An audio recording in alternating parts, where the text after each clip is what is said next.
être la parole. Souvenez-vous que demain après-midi, c'est exact.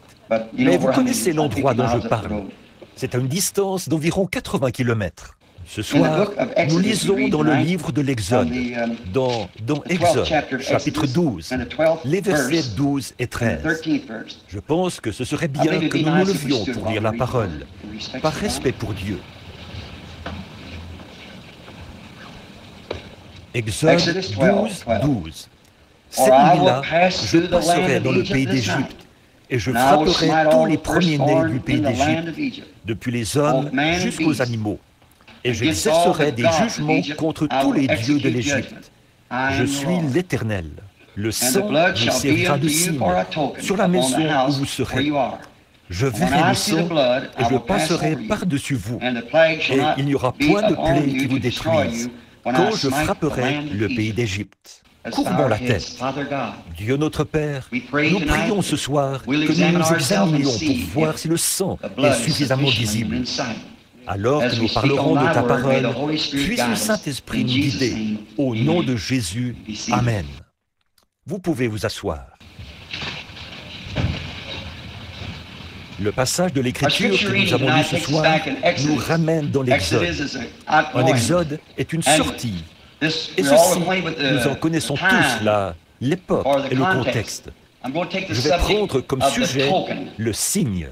Un signe, qu'est-ce que c'est? Un signe, c'est quelque chose qui indique qu'un prix a été payé, comme par exemple le prix d'une place sur une ligne de chemin de fer ou d'autobus. Quand on met au service une ligne d'autobus, vous vous rendez là-bas. Il en existe encore dans de nombreuses villes. Vous avez cette possibilité, et un billet, c'est un signe.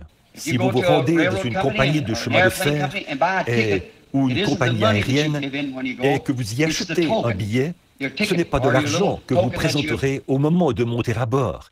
C'est plutôt le signe, votre billet ou votre petit ticket. Cela indique que vous avez payé le prix exigé. On vous exigeait un certain prix et vous avez payé ce prix. Quant au sujet que nous abordons ce soir, l'exigence de Dieu pour Israël, l'exigence de Jéhovah, c'était le sang d'un agneau.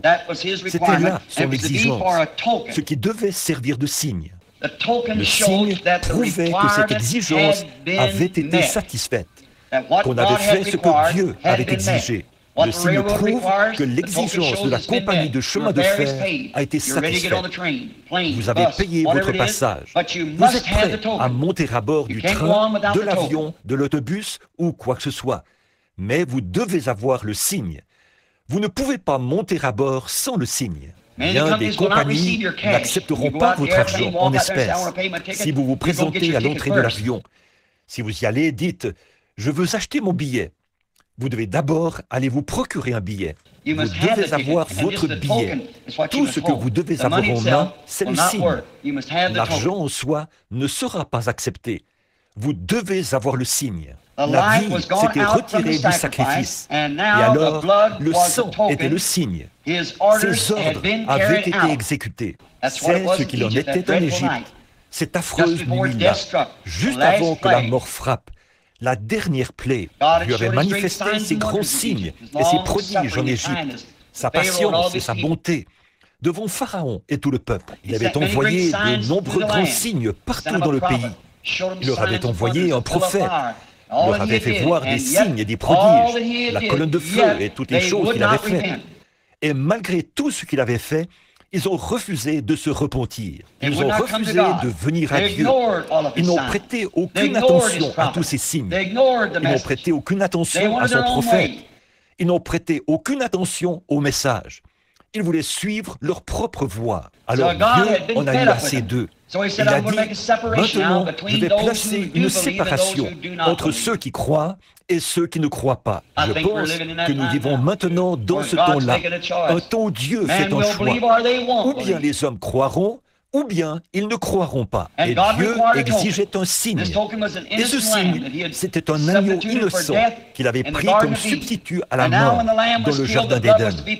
Et là, quand l'agneau était immolé, il fallait mettre son sang sur le poteau de la porte et sur le linteau.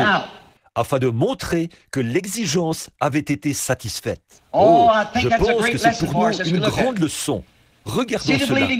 Nous voyons que le croyant, dont son adoration était identifiée par le signe, le sang. Lui, le croyant, devait prendre l'agneau, immoler cet agneau, un agneau par maison, et prélever son sang avec de l'hysope, un arbrisseau qui pousse là-bas dans la région. Et pour nous, ce serait une herbe tout à fait ordinaire. Il devait s'en servir pour appliquer le sang. Le fait d'appliquer le sang avec de l'hysope nous montre quelque chose, car l'hysope représente la foi. Souvent, les gens pensent qu'il faut avoir une foi surnaturelle pour être un croyant. Ce n'est pas vrai. L'hysope est là pour le prouver. C'est une herbe tout à fait ordinaire qu'on pouvait trouver partout. La ramasser, la tremper dans le sang et appliquer ce sang. Ce soir, le sang est appliqué par une foi toute simple. Il n'y a rien de surnaturel à ça.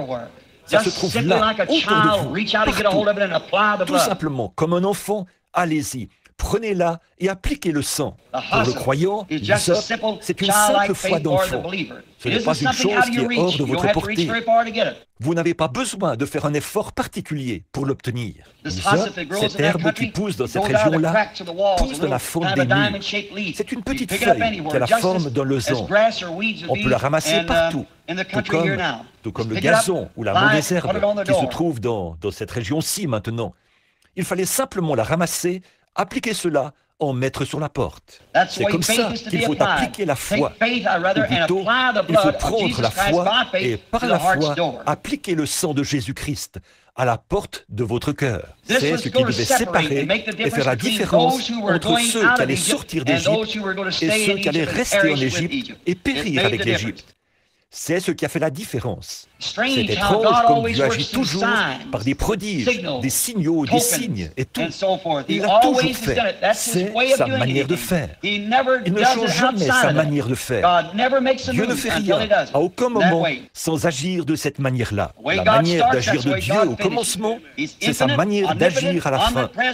Il est infini, omnipotent, omniprésent, omniscient. Il n'a besoin de l'aide de personne. Il n'a pas besoin de notre interprétation, comme je l'ai dit hier soir. Il n'a pas besoin que nous interprétions la parole et que nous en donnions le sens. Il exprime ce qu'elle déclare qu'elle fera. Et voilà l'interprétation. Personne n'a besoin d'interpréter cela. Quand Dieu dit qu'il en soit ainsi et qu'il en est ainsi, voilà l'interprétation qu'ils ont fait. On pourrait dire, les jours des miracles sont passés. Le baptême du Saint-Esprit n'existe pas. L'homme qui y croit, Dieu lui parle. Et voilà l'interprétation. Ils l'ont, et ils savent qu'ils l'ont, parce que Dieu donne sa propre interprétation à sa parole. C'est ce qu'il exigeait cette nuit-là, pour séparer les croyants des incroyants. Le croyant, l'adorateur, était identifié avec son sacrifice. Il devait appliquer le sang. Il ne s'agissait pas de prendre un agneau et l'immoler. Là, c'est le sang quelque part à l'extérieur, ou conserver ce sang dans un récipient, ou l'apporter chez les voisins. Il devait appliquer le sang. C'est la même chose ce soir. On pourrait venir et accueillir avec sympathie tout ce que Dieu fait.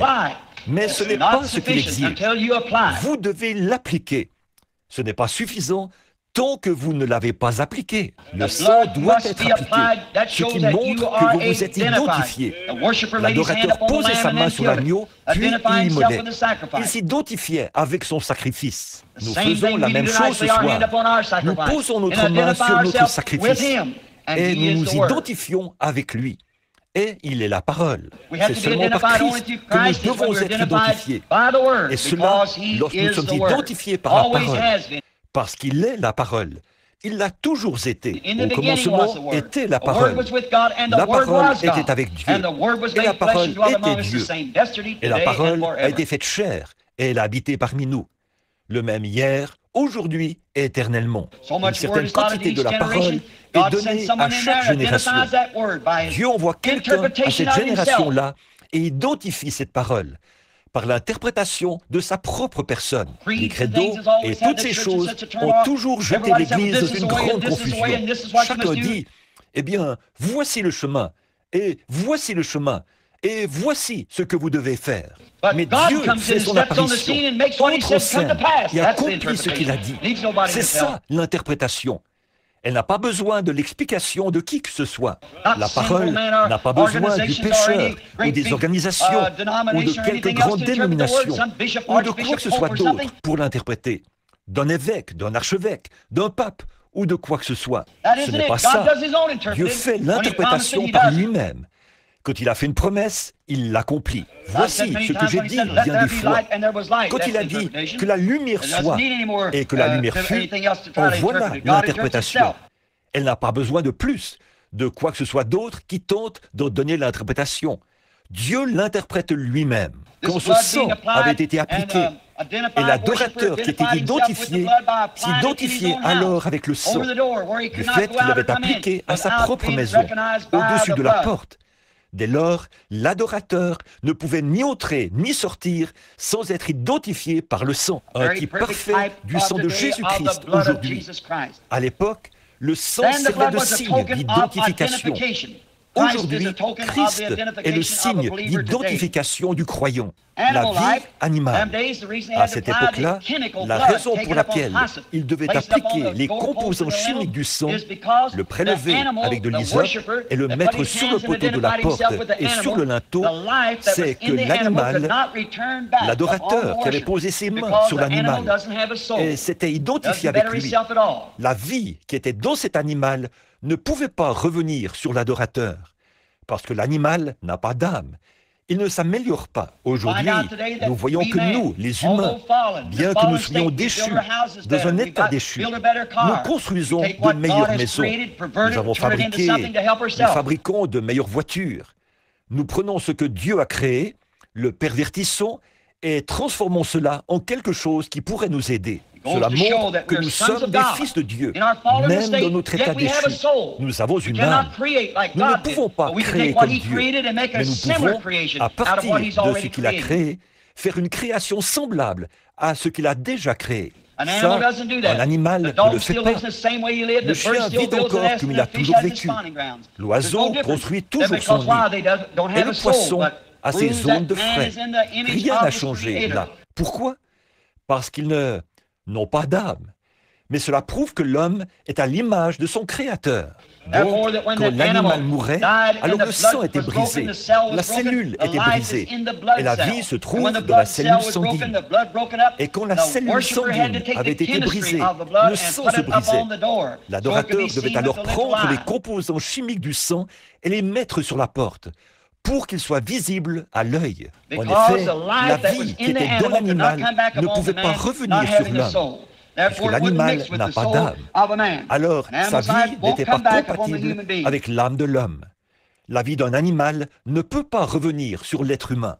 Mais aujourd'hui, notre sacrifice, ce n'est pas un simple humain ordinaire, mais Dieu lui-même qui s'était identifié dans la chair, ici, sur la terre. Quand cette cellule sanguine a été brisée, ce n'était pas seulement l'âme d'un homme ou l'esprit d'un homme qui avait été brisé, mais Dieu lui-même, qui s'était identifié dans cet homme, revient sur le croyant par le baptême du Saint-Esprit. C'est ça, le signe que Dieu exige aujourd'hui. Le signe que nous devons impérativement avoir aujourd'hui. C'est le Saint-Esprit. C'est ça le signe que Dieu exige. Nous allons vous le prouver par les Écritures. Sans le Saint-Esprit, vous ne présentez pas le signe. C'est ça le signe qui indique que vous vous êtes identifié avec le sacrifice. Dieu vous a alors envoyé le signe pour montrer que vous avez été accepté. Tant que cela n'a pas été fait, peu importe combien vous êtes bon, peu importe l'étendue de vos connaissances, que vous soyez un professeur d'université, une bonne personne, un prédicateur ou quoi que ce soit, vous ne serez pas du tout approuvé tant que vous n'aurez pas montré le signe. Israël, dans cet exode, au moment où ils sont sortis, là, ils devaient avoir le signe pour prouver qu'ils s'étaient identifiés avec leur sacrifice. Et ce soir, Dieu exige le baptême du Saint-Esprit comme preuve que nous nous sommes identifiés à la résurrection de Jésus-Christ. Rien de moins. La Bible l'enseigne clairement et nous devons le croire. C'est la parole de Dieu. Dieu exige cela. Nous sommes de nouveau en Exode. Nous le savons tous. Israël cheminait vers le pays promis. Et l'épouse aussi ira très bientôt dans sa demeure. Maintenant, nous voyons que le sang était un signe et il était identifié. Tout le monde s'identifiait par le sang. Le Saint-Esprit est notre signe aujourd'hui, par lequel nous identifions avec Jésus-Christ dans sa résurrection. Le sang étant appliqué par la foi. Les composants chimiques du sang ne pouvaient pas asperger chaque cœur. Nous le savons, parce qu'il était versé au calvaire. Il a coulé sur le sol. Mais là, quand cette cellule sanguine a été brisée, Dieu en est sorti et a pu, grâce au pouvoir de sanctification qu'avait le sang, revenir dans les croyants. Dieu, au commencement, il était Dieu, le Père, qui vivait au-dessus de tout, tout comme la colonne de feu qui a conduit les enfants d'Israël dans le désert. Il est descendu sur la montagne. Si quelqu'un touchait la montagne, à cause de cela, il devait être mis à mort. Dieu est saint et ne peut en aucun cas fermer les yeux sur le péché. Celui qui touchait cette montagne-là devait mourir, même si c'était un animal. Il fallait le transpercer. Quand Dieu est descendu, il était saint. Ensuite, Dieu s'est abaissé. Il est descendu prendre la forme d'un homme pour que nous puissions le toucher, l'atteindre, dit la Bible, dans cette minuscule cellule sanguine. Beaucoup de Juifs aiment affirmer qu'il était juif. Beaucoup d'entre nous aiment affirmer qu'il était juif. Il n'était ni juif, ni des nations. Il était Dieu. Il était l'être créateur. Par la main du Dieu Tout-Puissant. Il a créé le tabernacle dans lequel il a vécu, que nous connaissons comme étant le Fils de Dieu. C'est vrai, la divinité suprême de Jésus-Christ. Parce que Dieu habitait en lui. Pierre a dit, homme israélite, Jésus de Nazareth, cet homme que Dieu a fait connaître par des signes et des prodiges, vous, par la main des impies, vous l'avez crucifié. Nous avons été témoins de sa résurrection, après que le Saint-Esprit avait été répandu sur eux. Nous voyons donc que dans cette chose glorieuse, Dieu s'identifiait avec Israël là-bas et qu'il exigeait cette identification. Bon, nous voyons que les Juifs là pouvaient dire, ils auraient pu dire, eh bien maintenant, attendez un instant, je suis un Juif, je suis dans l'alliance d'Abraham, je suis circoncis. L'alliance avait été annulée si le signe n'était pas bien en vue. Réfléchissez à ça. Je parle d'un signe qui s'applique aujourd'hui. Si le sang, le signe, n'était pas bien en vue, peu importe combien vous pourriez démontrer que vous êtes juif, combien vous pourriez affirmer, croire, que vous soyez rabbin, sacrificateur ou quoi que ce soit, ce signe devait être appliqué. Il n'y avait pas de passe-droit, pas de oui ou non.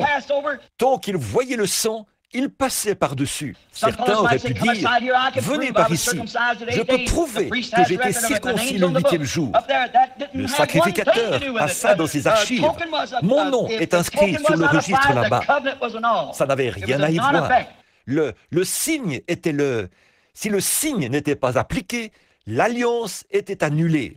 Elle était inopérante. Nous devons nous souvenir que ce que Dieu dit, il ne le retire jamais. Au contraire, il y ajoute. Vous avez entendu les anciens dire, tu ne commettras point d'adultère. Mais moi, je vous dis que quiconque regarde une femme pour la convoiter a déjà commis un adultère avec elle. Il ne retire jamais. Il ajoute, il amplifie. C'est ce qu'il fait. Toutes ses œuvres, il les amplifie continuellement. C'est ainsi que nous avançons d'un âge de l'Église à l'autre, de Luther à Wesley, puis à la Pentecôte, et ainsi de suite, au fur et à mesure. À mesure que nous progressons, Dieu amplifie continuellement la même parole. Il continue à l'amplifier, comme ça, jusqu'à ce que l'Église soit enfin à l'image de Jésus-Christ, son épouse, qui l'emmènera à la maison, exactement. C'est ce que nous attendons aujourd'hui. Bien sûr, nous sommes conscients que l'Église passera par la tribulation, mais pas l'épouse. Elle sera sortie de l'Église, tout comme Israël a été sorti d'Égypte. Là, nous voyons que c'était le Saint-Esprit. C'est lui qui nous identifie maintenant avec Jésus-Christ. Les Juifs auraient pu dire, oui, nous sommes les Juifs de l'Alliance. Mais s'ils n'avaient pas le signe, l'Alliance était inopérante.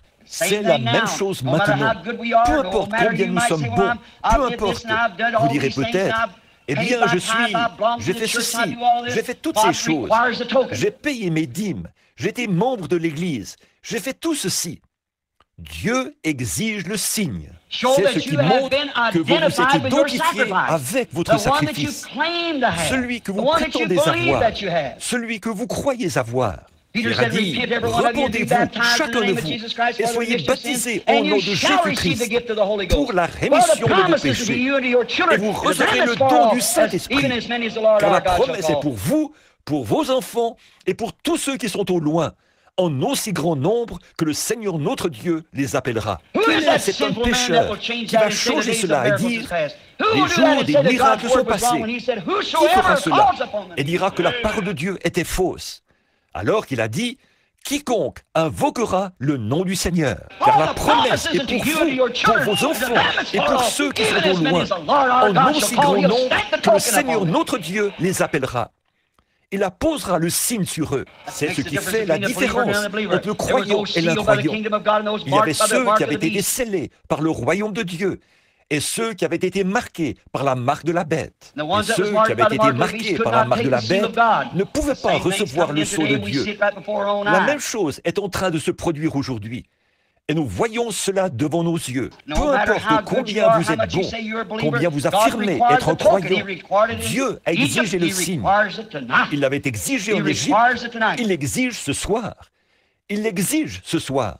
Encore aujourd'hui, le signe est tout aussi exigé dans cet âge qu'il l'était dans cet âge-là. Peu importe si vous êtes quelqu'un qui a beaucoup étudié la Bible, combien vous êtes capable de bien expliquer les Écritures. Satan peut faire la même chose. Mais souvenez-vous, ça n'a rien à y voir. Dieu exige une seule chose, c'est le signe. Le signe indique que vous vous identifiez à votre sacrifice, celui que vous déclarez adorer. Amen. C'est ça. Quand je verrai le sang ou le signe, le sang servira de signe. Je verrai le sang et je passerai par-dessus vous. La mort allait frapper l'Égypte d'un instant à l'autre. C'était un moment vraiment terrible. Dieu leur avait montré sa grâce en leur faisant voir sa puissance, ses signes. Et malgré cela, ils n'avaient aucun désir de se repentir ni de changer de voie. Ils ne voulaient rien de tout cela. Ils n'y croyaient pas. Ils ne croyaient pas au message qui se déroulait là. Dieu leur avait envoyé un message. Ils n'y croyaient pas. Ils voulaient continuer à suivre la voie qu'ils avaient toujours suivie. Un type parfait d'aujourd'hui. Même chose. Chaque événement spirituel et chaque signe spirituel est un avertissement de la part de Dieu, indiquant que quelque chose est sur le point de se produire. Si ce signe vient de Dieu, si c'est fait de main d'homme, ça ne vaut rien. Mais si c'est envoyé par Dieu, chacun sait, tout le monde sait que quand Dieu envoie un signe, si c'est un signe surnaturel, il envoie un message qui accompagne ce signe. Il le fait toujours. Il ne manque jamais de le faire. Nous voyons des choses qui ne sont pas des signes de Dieu. Eh bien, elles ne valent rien du tout, parce que Dieu ne s'y trouve pas. Mais quand Dieu s'y trouve, un message accompagnera ces choses. Et ce message doit venir de l'Écriture. Ce message doit être conforme à l'Écriture. Il doit venir par l'ainsi dit le Seigneur. Chaque événement spirituel est un signe venant de Dieu, comme le message et les signes qui l'accompagnent aujourd'hui, comme ce qui était arrivé dans les époques passées au temps de la Bible. Ceci ne pouvait arriver en aucun autre temps que maintenant. Ce message ne pouvait venir en aucun autre temps que maintenant. Jésus a dit, ce qui arriva au jour de Sodome arrivera de même à la venue du Fils de l'homme. Le message ne pouvait pas être là avant maintenant. Le monde n'était pas dans l'état où il se trouve maintenant. C'est maintenant l'heure où Jésus peut apparaître à tout moment. La Vierge endormie est venue pour essayer d'acheter de l'huile. C'est à ce moment-là que l'épouse est entrée et que les autres ont été laissés là. Avez-vous déjà pensé à ce qui s'est passé? Ils ont tout bonnement continué à prêcher, pensant qu'ils amenaient des âmes au salut et tout. Et ils ne le savaient pas. Ils n'en savaient rien. L'Église continuera, pensant que des âmes reçoivent le salut et tout le reste, alors que l'Église sera déjà, l'épouse, scellée, mise à l'abri. Ils ne le savent pas, certainement. C'est exactement ce que dit l'Écriture. Noé est entré dans l'arche et Dieu l'a scellé. C'est vrai, il viendra un temps où les hommes et les femmes crieront à Dieu. Ils penseront même qu'ils ont reçu quelque chose, alors qu'ils n'ont rien reçu. C'est tout à fait vrai. L'Écriture en parle. De même, nous devons nous souvenir que Dieu est patient. Il ne veut pas qu'aucun périsse. Il envoie toujours ses signes, ses prodiges. Et puis, quand il est sur le point de faire quelque chose, il sépare le croyant de l'incroyant. Remarquez là de quelle manière il pourvoit pour son peuple, qu'il destine au pays promis. Regardez ce qu'il a fait là-bas pour son peuple, qu'il destinait au pays promis, afin de s'assurer qu'il ne s'embrouille pas dans une sorte d'isthme. Qu'a-t-il fait? Il a envoyé un prophète, Moïse, avec un message qui identifiait la parole de Dieu. Et pour identifier Moïse, il a envoyé une colonne de feu qui était suspendue au-dessus de lui. Amen. Puis, pour leur donner une assurance parfaite, il a exigé d'eux un signe. Amen. Il y avait le messager, le message, la confirmation et le signe. L'assurance parfaite qu'il n'avait aucun souci à se faire. Peu importe le nombre de fléaux qui s'abattent, ou ce que tous les autres gens peuvent dire, ils sont scellés, mis à l'abri. La sortie d'Israël d'Égypte, comme je l'ai dit il y a quelques minutes, est un type de l'épouse qui sort de l'Église. Quand Moïse a commencé son ministère, Israël s'est rassemblé en un lieu, à Goshen. Ils ont commencé à prier parce qu'ils savaient que l'heure était proche. Parce qu'il savait que quelque chose était là. Le libérateur était déjà là. Dieu était à l'œuvre. Il accomplissait des choses. Il montrait ce qu'il était sur le point de faire. Ils sont venus de tous les coins de l'Égypte, tout comme ils le feront au jour de sa venue. Ils feront sortir des gens des méthodistes, des baptistes, des luthériens, tous ceux qui sont identifiés en Christ par le signe. Dieu les prendra avec lui quand il viendra. Nous lisons ici, dans Hébreux, chapitre 10, verset 26. Si nous péchons volontairement, après avoir reçu la connaissance de la vérité, il ne reste plus de sacrifice pour le péché, mais une attente terrible et redoutable de l'ardeur des jugements qui dévoreront le rebelle. C'est-à-dire, si nous sommes volontairement incrédules, après avoir eu connaissance de la vérité, il ne reste plus de sacrifice pour le péché. Réfléchissez à ça. Peu importe ce que vous pensez dans votre cœur, le signe ne pourra jamais être appliqué si vous rejetez cela pour la dernière fois. Alors, il ne pourra pas être appliqué. Car celui qui pêche ou qui est volontairement incrédule. Comme nous voyons les grands signes de la fin et ces temps qui approchent, nous avons maintenant une promesse de la parole. Chaque parole qui nous a été promise et qui devait s'accomplir avant le temps de la fin, nous la vivons en ce moment même, jusqu'à la marque de la bête, au regroupement des dénominations et à l'instauration du règne du pape. Tout est là exactement. Le monde est suspendu là. Les bombes atomiques se trouvent dans les silos. Et Dieu parle par ses serviteurs dans les églises. Il en fait sortir les gens. Il manifeste les signes qu'il avait promis d'accomplir juste avant sa venue. Nous sommes au temps de la fin. Le signe est exigé. Oui, monsieur. Et nous savons que ces choses sont vraies. Ce qui est arrivé autrefois n'était qu'un type de ce que nous vivons maintenant. Ces grands signes que nous voyons arriver au temps de la fin nous avertissent que le temps est proche. Ne péchez pas volontairement. Ne soyez pas volontairement incrédules. S'il y a quelque chose en vous qui dit « Eh bien maintenant, je ne vois pas en quoi j'ai besoin du Saint-Esprit. Je n'en ai peut-être pas besoin.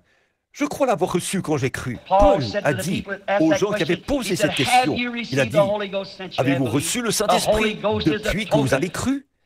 Le Saint-Esprit, c'est le signe. Un homme croit Dieu, c'est absolument vrai. Mais le Saint-Esprit est un don de Dieu. C'est quelque chose qui est différent de votre foi. Votre foi l'applique, c'est tout à fait vrai. Mais c'est le Saint-Esprit qui en rend témoignage. Dans quelques minutes, nous verrons comment il agit et ce qui se produit. Comment nous pouvons être sûrs, comment savoir si nous avons raison ou non. Il nous avertit que le temps est proche. Nous devons nous aimer les uns les autres.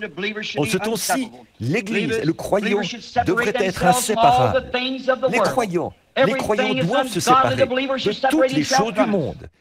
Tout ce qui n'est pas de Dieu, le croyant devrait s'en séparer. Remarquez, ils ne s'étaient pas rassemblés simplement pour en parler et dire « nous croyons cela ». Ils étaient rassemblés pour appliquer le sang, pas pour venir dire « oh, bien sûr, je crois cela » et rentrer à la maison. Ils devaient venir appliquer le sang pour que le sang soit bien visible. Se mettre dessous, c'est comme ça aujourd'hui. Nous nous asseyons et entendons prêcher le message. Nous le lisons dans la Bible. Nous disons « oh oui, je crois cela ». Ce n'est pas ce que Dieu exige. Peu importe combien vous y croyez, vous devez l'avoir. Église, réveille-toi. Amérique, c'est maintenant ta dernière heure. Pour cette nation, le jugement est là, dans la balance. Si Dieu laissait cette nation s'en tirer avec ce qu'elle fait, il serait dans l'obligation de ressusciter Sodome et Gomorrhe et de s'excuser de les avoir brûlés. C'est vrai, nous aurons à payer pour nos péchés. Nous faisons la même chose que les gens de Sodome. Et Dieu a envoyé un message, exactement comme il l'avait fait à Sodome. Exactement. Il en a envoyé un à l'église là-bas, au groupe de Lot, et à Sodome. Et il en a envoyé un aux élus et tout. Il a prouvé que l'église se trouve exactement dans le même état que du temps de Lot. Comme Jésus avait annoncé que cela arriverait de nouveau. Mes amis, c'est sur nos mains. Qu'allons-nous faire de cela? Vous dites, du sang sur vos mains? Oui. À quoi pensait Oswald, selon vous, quand il était assis là, dans la pièce, l'autre jour, après avoir versé le sang de son semblable, en tirant sur le président pour l'assassiner? Il était assis là, conscient qu'il ferait face à la Cour fédérale, et que la Cour suprême le regarderait avec colère, parce qu'il avait sur les mains le sang du président des États-Unis. Il était dans une situation affreusement pénible. Quel effet aurait sur un homme de savoir qu'il a foulé aux pieds le sang de Jésus-Christ et refusé d'agir? Une situation affreusement pénible. Ce n'est pas seulement par une Cour suprême que vous serez jugés, mais par un Dieu en colère qui peut jeter le corps au loin et envoyer l'âme en enfer. Arrêtez-vous, regardez, écoutez, prenez garde. Nous le foulons aux pieds aisément en nous disant qu'il est rempli d'amour. L'autre jour, un jeune homme a dit, « Dieu m'aime tellement. » Dieu est un Dieu bon, c'est vrai, mais il est aussi un Dieu de colère. Il est un Dieu de jugement. Il est un Dieu de courroux. Nous manquons de comprendre cela. Vous le voyez tellement bon. Vous le voyez comme un vieux grand-papa gâteux. Il n'est pas du tout un vieux grand-père gâteux. Il est le Dieu tout-puissant. Il n'a pas de petits-enfants. Il a des fils et des filles de Dieu, et non des enfants adoptés par une poignée de main. Il faut que vous naissiez de nouveau, et que le sang soit appliqué. Ce sont des fils et des filles de Dieu. Il n'est pas un vieux grand-père mollasson qui laisse ses enfants se permettre, ses petits-enfants se permettre n'importe quoi. Il n'est pas un grand-père, il est un père. Oui, monsieur, chaque enfant doit être né de lui. Il est un père qui corrige. Nous savons que cette heure-là est arrivée et que les jugements sont proches. Qu'allons-nous faire de cela? Je n'aimerais vraiment pas que son sang retombe sur moi. Il n'y a qu'un seul moyen de vous en décharger. Vous ne pouvez pas vous en laver les mains. Ça, Pilate l'a essayé. Il a essayé de renvoyer la balle à quelqu'un d'autre en disant « Emmenez-le à César » ou à quelqu'un comme ça pour voir ce qu'il fera de lui. Ça s'est retourné contre lui. L'affaire lui est retombée sur les bras. C'est vrai. Et aujourd'hui, nous essayons de dire, je le ferai si mon mari, oui, je le ferai si ma femme, je le ferai si mon Église. Ça se retourne directement contre vous. Quand vous dites, oh, eh bien, mon Église croit ceci. Mais quand Jésus-Christ descend dans ces réunions et s'identifie dans l'Écriture comme étant le même, hier, aujourd'hui, éternellement, peu importe votre interprétation, ça vous retombe en plein sur les bras et c'est sur vos mains. Frères et sœurs, il n'y a rien que vous puissiez y faire. Mes amis, vous qui êtes de la Californie, souvenez-vous de ceci. Vous vous trouvez ici, au bout de la côte ouest. La civilisation a parcouru le même trajet et toute la racaille y accourt. La prochaine étape, c'est qu'elle retournera en Israël.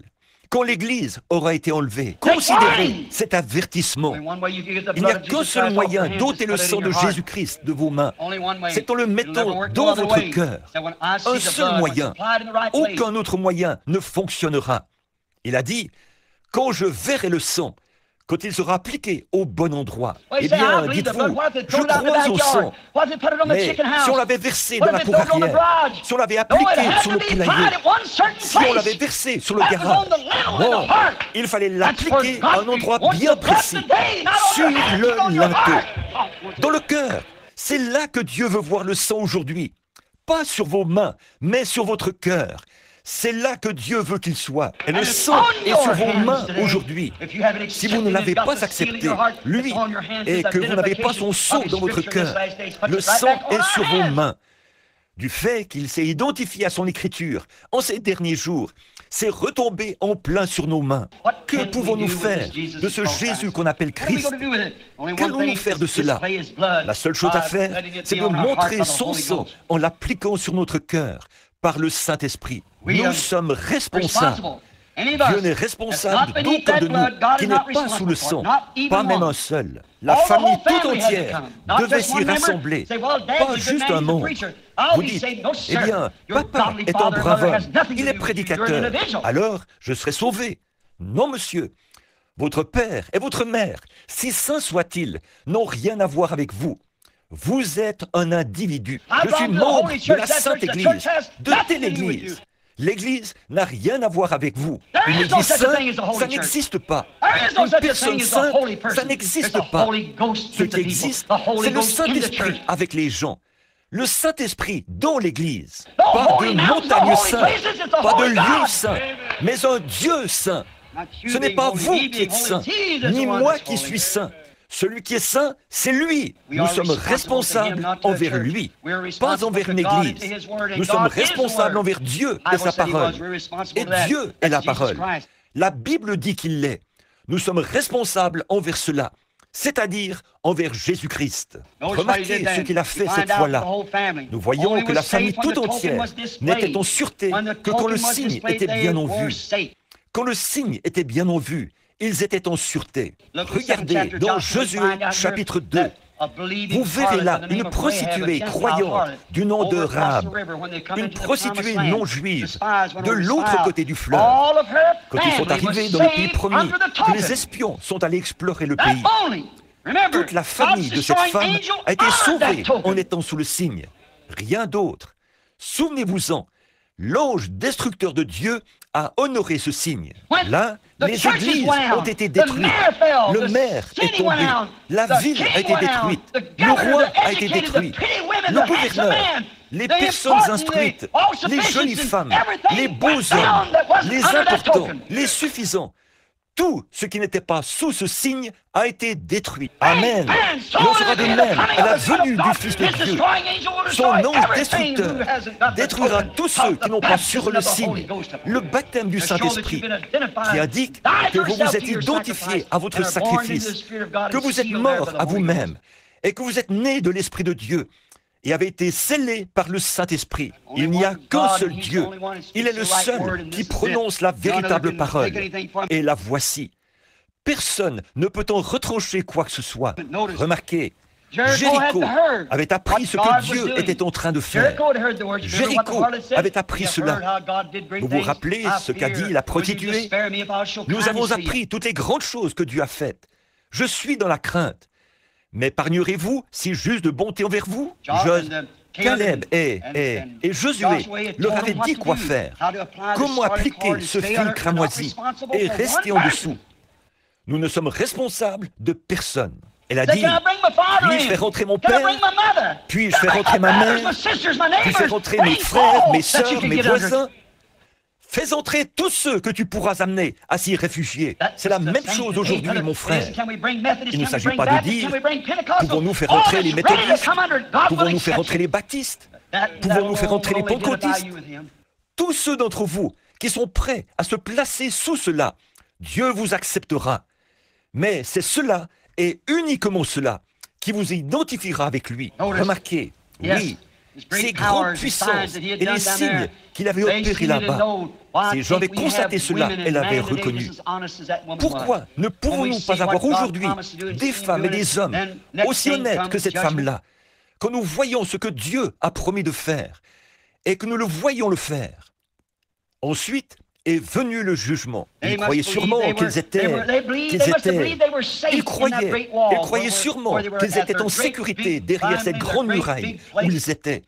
Où ils étaient, leur grande famille, leur grande ville. Aujourd'hui, bon nombre de gens, je dis ceci avec révérence et respect, aujourd'hui, bon nombre de gens disent, je suis membre de la plus grande église de la ville. Ma mère était membre de cette église-là. C'est l'une des églises les plus anciennes. Ça n'a absolument rien à y voir. Le signe doit être appliqué. Peut-être pensait-il que cette grande chose dans laquelle il vivait, que ce grand système les sauverait.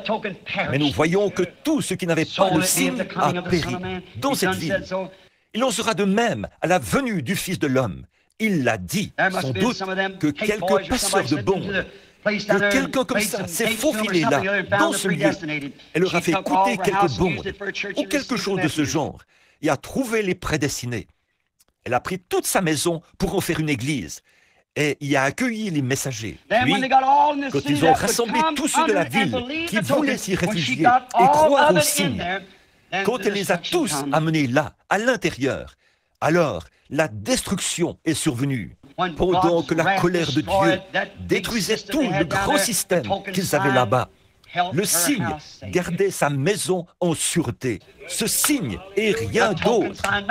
Peu importe combien d'associations et combien de bons organismes de Croix-Rouge ils avaient, ce qui est très bien, combien de tout cela et combien d'organismes de bienfaisance. Tout ce qui ne se trouvait pas sous ce signe a péri. Réfléchissez à cela. Tout a péri. Peu importe combien grande était leur Église, combien grande était la dénomination dont ils étaient membres. Même le palais du roi, tout a péri. De même, avait péri en Égypte tout ce qui n'était pas sous le signe. Or, Dieu ne change pas ses voies. Il a un signe aujourd'hui. Mon frère, ma sœur, vous feriez mieux de le recevoir. Vous feriez mieux de l'avoir. Souvenez-vous, c'est un avertissement. Regardez, la même vie que ce que le signe avait fait est la même chose que ce que le signe avait fait en Égypte. Il a épargné tout ce qui se trouvait en dessous. Tout ce qui était en dehors a péri. Josué est un type de Jésus. En fait, Josué signifie Jéhovah Sauveur. Tout comme Jésus signifie Jéhovah Sauveur. Josué était fidèle au signe que ses messagers avaient prêché. De même, Jésus sera fidèle au signe que ses messagers ont prêché. Quand il viendra en Égypte, tous ceux qui se trouvaient en dessous ont été sauvés. À Jéricho, tous ceux qui se trouvaient en dessous ont été sauvés. Qu'en est-il d'aujourd'hui? Nous voyons que le sang de l'agneau était un type de Jésus-Christ. Eh bien, dans Hébreux 13, nous voyons qu'on l'appelle là l'alliance perpétuelle. Dieu avait fait une alliance avec eux, mais aujourd'hui, le sang est une alliance perpétuelle, le sang de Jésus-Christ. Les promesses de Dieu scellées par le sang nous affranchissent du péché et de nous-mêmes, nous affranchissent de tout ce qui est du monde. Peu importe combien nous essayons de façonner le monde, tout ça, c'est mort. Si nous nous trouvons dans les promesses de Dieu scellées par le sang, nous ne voyons rien d'autre que le sang. Comment pouvait-il regarder à l'extérieur par cette porte sans voir le sang? Comment pouvez-vous regarder à l'extérieur vers quoi que ce soit sans d'abord voir le sang de Jésus-Christ? Si vous êtes en Christ, c'est cela que vous voyez, ce qui vous amène à l'adorer et à manifester ses promesses avec puissance. Il a promis que ces choses viendraient. Son peuple, scellé par le sang, est en lui. Ils sont scellés là, à l'intérieur, par le Saint-Esprit. Ils regardent seulement au sang et à la promesse. Ils ne peuvent pas regarder au monde. Ils sont morts au monde. Et pour eux, le monde est mort. De voir des chrétiens aujourd'hui qui peuvent faire tout ce que les gens de ce monde font, qui se comportent comme eux, jurent comme eux, boivent comme eux, fument comme eux, se vautrent là, dans les porcheries du péché, les salles de danse et tout, comme eux. Et malgré tout ça, ils prétendent encore être chrétiens. Vous ne pouvez pas agir de la sorte, mon ami. C'est pour ça que les gens ne peuvent pas croire à la puissance de Dieu, ne peuvent pas croire aux signes et aux prodiges. C'est qu'ils sont morts à ces choses et sont ressuscités là-bas dans le monde. Mais ceux qui sont morts au monde sont ressuscités en Christ et ils s'attendent à sa promesse. Le Nouveau Testament signifie la nouvelle alliance, la vie du sang, la vie même du sang est le signe. La vie qui était dans le sang est le signe. Souvenez-vous, dans l'Ancien Testament, il fallait appliquer du vrai sang de l'agneau. Ici, il s'agit du signe du sang.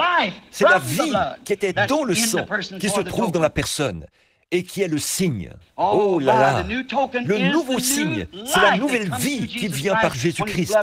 Alors que son sang a été versé pour sanctifier une église et la remplir de sa présence, afin qu'il puisse manifester sa parole et ses promesses aux gens. Dieu, autrefois, à plusieurs reprises et de plusieurs manières, dit Hébreux 1, a parlé à nos pères par les prophètes. Mais, en ce dernier jour, par son Fils, Jésus-Christ. Son Fils, qu'est-ce que c'est? La parole. La parole a été faite chair et elle a habité parmi nous. Et ceci en est la révélation.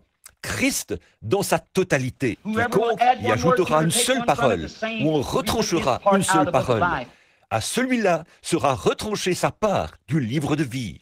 Voilà la révélation. Tout ce qu'il nous faut, c'est avoir le signe, pour que cette parole vive de nouveau. C'est pour cela qu'il a envoyé le signe. C'est ce qui nous a été déclaré. C'est bien ce qui nous a été déclaré. Et nous savons que c'est la vérité. Le nouveau signe indique que Jésus a satisfait à toutes les exigences pour nous. Il est ici, le nouveau signe. Le signe, qui est le Saint-Esprit, indique que nous reconnaissons que Jésus est mort pour nous libérer de toutes les choses du monde. Et le signe qui est sur nous prouve cela en confirmant ce qu'il a dit. Maintenant, comment un homme peut-il prétendre garder ce signe devant lui alors qu'il nie ce que dit cette parole? Ce n'est pas possible. Ça ne peut pas être possible. Dieu ne peut pas mentir au sujet de sa propre parole. Et parce qu'il est ici, nous avons le droit de recevoir tout ce qu'il a acquis pour nous. Remarquez, à quoi devait servir le signe? À acquérir. C'est que le prix a été payé. Quand vous avez le signe, vous avez alors le droit de présenter ce signe pour réclamer chaque chose qu'il a acquise pour vous. Et sans cela, personne ne peut acheter ces choses. C'est uniquement par le signe qu'on peut les acquérir. Souvenez-vous, si vous vous présentez là, à une ligne de bus, en disant « Tenez, à vrai dire, j'ai un billet qui indique une autre ligne de bus », ça ne fonctionnera pas. J'ai un billet qui provient du Maine, du New Hampshire. Ça ne fonctionnera pas en Californie. Vous devez avoir le billet délivré pour cette ligne de bus-là. C'est ce qui vous acquiert cela. C'est ce qui indique que vous avez payé le prix exigé pour monter à bord de ce bus. Et quand nous pouvons présenter le signe, le Saint-Esprit, alors cela montre que nous avons été acceptés en Christ. C'est là notre signe qui indique qu'il a déjà acquis tout ce dont nous avons besoin. Nous nous identifions à notre signe. Le signe doit être là, prêt. Le sang de l'alliance n'est pas reconnu comme valide sans le signe. La parole nous assure la promesse. Le signe, c'est ce qui indique que tout cela a été acquis pour nous. Une entière obéissance à la totalité de la parole de Dieu nous donne droit au signe. Il n'y a aucun autre moyen d'avoir droit au signe tant qu'on n'a pas obéi à la parole dans sa totalité. Pas ce que quelqu'un y a injecté ou y a ajouté, mais ce que Dieu en a dit. Quand il a dit « Il faut que vous naissiez de nouveau », ça ne veut pas dire qu'il faut sautiller à l'autel. Ça ne veut pas dire qu'il faut aller là derrière et serrer la main du pasteur.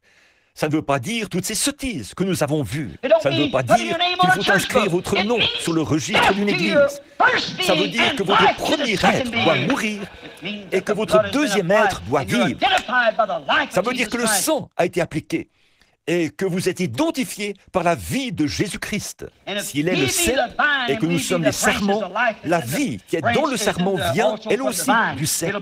Il en portera le fruit. Si le premier sarment qui a été produit, qui est sorti du cep, on a écrit un livre des actes à la suite de cela. Si jamais ce sarment produit, si ce cep produit un autre sarment, on écrira un autre livre des actes à la suite de cela. parce que c'est la même vie. Si l'un de vos ceps de vigne ici produit des raisins bleus et qu'un autre sarment sort, celui-ci produira des raisins bleus. Et je vous le dis, nous avons aujourd'hui tant de vignes qui ont été greffées, des dénominations, des credos et tout. Et pourtant, tout agrume qui est greffé peut vivre dans ce cep. Mais il porte le mauvais fruit.